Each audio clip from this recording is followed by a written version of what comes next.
হ্যাঁ, জি ধন্যবাদ। আসলে বিষয়টা সাম্প্রতিক সময়ে খুবই আলোচিত বিষয়।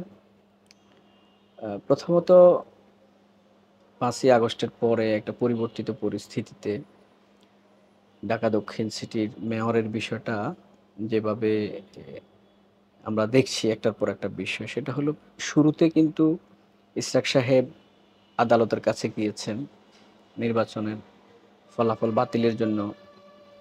সেখানে আবার তিনি আদালতের মাধ্যমেই কিন্তু তাকে মেয়র ঘোষণা করা হয়েছে।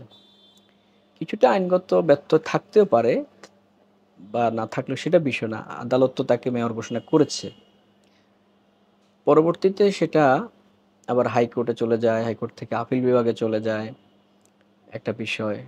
এখন যদি একটা জজ কোর্টের একটা অর্ডার পক্ষে হোক বিপক্ষে হোক, অপোজিশনের কাজ হলো তার আপার কোর্টে গিয়ে এটা আপিল করবে। সেভাবে তারপর আবার যাবে উপরে হাইকোর্টে যাবে, আপিল বিভাগে যাবে। এভাবেই সাধারণত হয়ে থাকে। তো এই মামলায় অপোজিশন হলো নির্বাচন কমিশন বা যদি সরকারও হয়ে থাকে তারাও আপার কোর্টে যেতে পারত।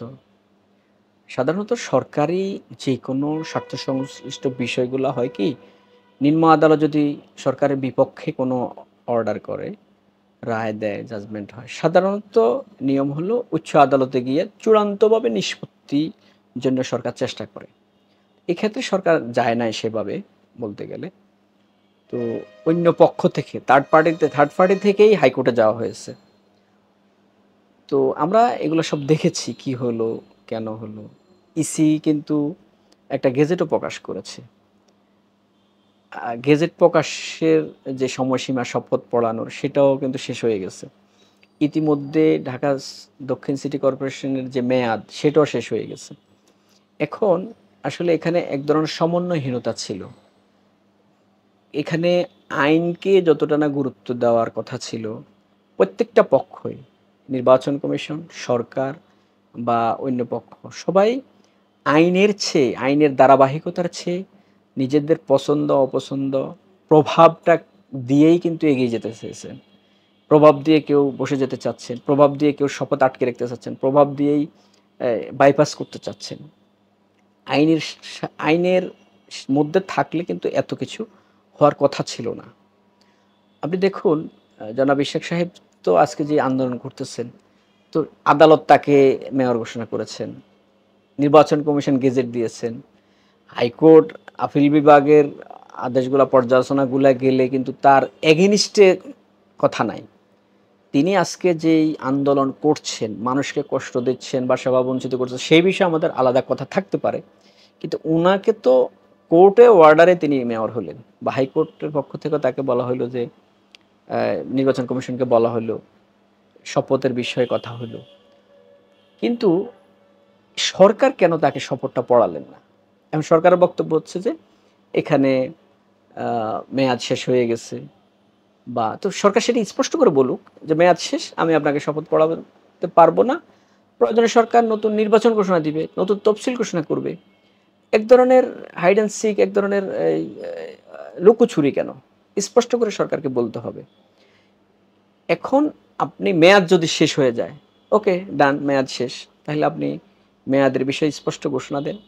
ইসি কিন্তু ইতিমধ্যে বলে দিয়েছে তারা তাদের গেজেট প্রকাশ করেছে। আর শপথ পড়ানোর কথা কিন্তু সরকারের, স্থানীয় সরকার মন্ত্রণালয়, সেটা তারা করে নাই। ইসির আর কোনো দায়-দায়িত্বও নাই। আর সরকার বলতেছে গেজেটের মেয়াদ ১ মাসের বেশি হয়ে গেছে, শপথও হয় না। এক ধরনের আইনকে ভায়োলেশন করার একটা সকল পক্ষের, সব জায়গায় নিজস্ব ক্ষমতা প্রয়োগকে আমরা দেখতে পাচ্ছি বেশি। আইনকে প্রয়োগ দেখতে পাচ্ছি না।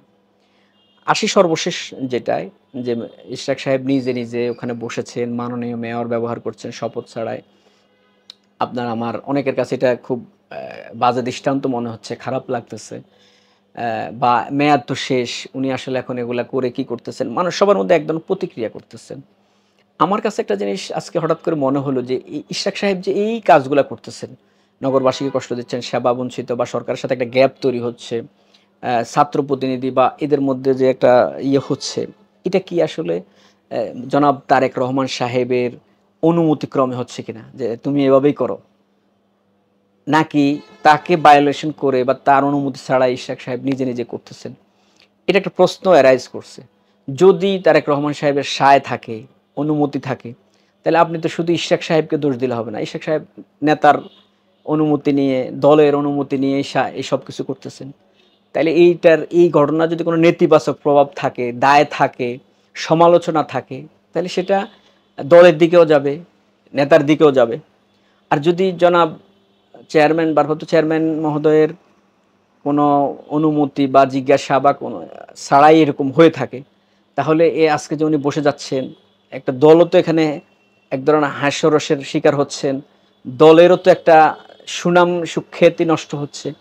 তো সেক্ষেত্রে উনি কি এভাবে করতে পারেন কিনা, দলকে নিজে হাস্যরসের শিকার হচ্ছেন, সেটা একটা বিষয়, দলকেও করতেছেন। তাহলে তো জনাব চেয়ারম্যান সাহেবের জবাবদিহিতার মুখে তাকে পড়া উচিত।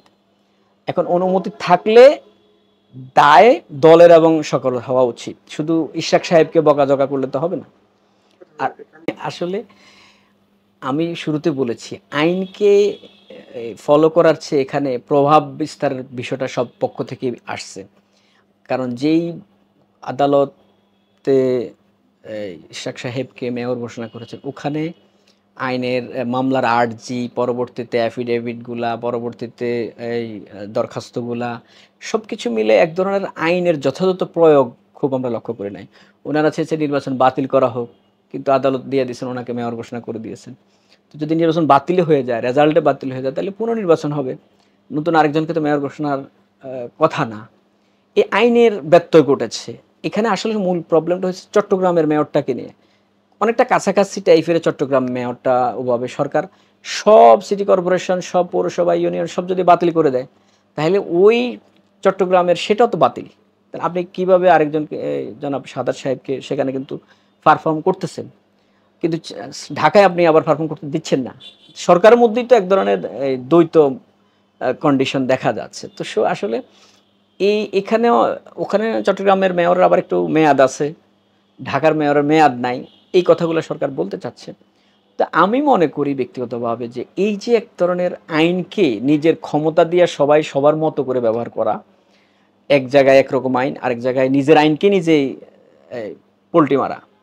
আপনি যে গেজেট করেছেন সবাইকে বাদ বাদ দিয়া, আপনি সেই গেজেটের এগেনস্টে শুধু একজনকে আলাদাভাবে ব্যবহার দিচ্ছেন। এই যে ধরনের প্রবণতা কারোই থাকা উচিত না। এটা কিন্তু one kind of symbol of fascism. আমরা তো এই ফ্যাসিজমের বিরুদ্ধে, আমরা তো আইন যেভাবে চলবে, কোনো প্রভাবশালীর বিরুদ্ধে গেলেও আইন চলবে, সরকারের বিরুদ্ধে গেলে আইন যদি কথা বলে সেভাবে চলা উচিত। আইনকে আইনের গতিতে চলতে দেওয়া উচিত। কোনো পারিপার্শ্বিকতার প্রভাবে আইনের আদেশ হওয়া ঠিক না।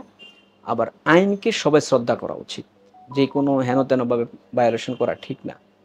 তো এই জন্য এই যে আইনের যে ব্যত্যয়গুলো হচ্ছে, এই আইনের ব্যত্যয়গুলাই আমাদের মূলত এই সমস্যাগুলো সৃষ্টি করেছে। তাহলে এই সমস্যার সৃষ্টি হওয়ার কথা না। নির্বাচন বাতিল হয়ে গেছে, প্রশাসক দিয়ে চলতেছে, চলুক। আর না হলে আপনি স্থানীয় সরকার নির্বাচন দিয়ে দেন। সারা বাংলাদেশে ইউনিয়ন পরিষদ, পৌরসভা, উপজেলার সব জায়গায় সাধারণ জনগণ চরম পর্যায়ে ভোগান্তি হচ্ছে। তারা আসতেছে কিন্তু সেবা পাচ্ছে না, অনেক ধরনের সেবা থেকে বঞ্চিত হচ্ছে। এটা তো আপনি তাহলে করে দেন, স্থানীয় সরকার নির্বাচন দিয়ে দেন। প্রায় ৬০,০০০ লোক স্থানীয় সরকারে নির্বাচিত হবে। তো সে আপনি ৬০,০০০ লোক নির্বাচিত হবে, সেখানে আপনি নিরপেক্ষ সরকার চাচ্ছেন না। ৩০০ লোকের মধ্যে নিরপেক্ষ সরকার চাচ্ছেন। তো নির্বাচনে তো ভোট রিগিং তো সবচেয়ে বেশি স্থানীয় সরকারে হয়।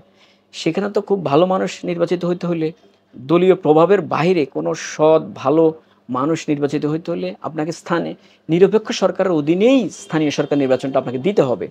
তাহলেই একটা ভালো মানুষগুলো বেরিয়ে আসবে লোকালে।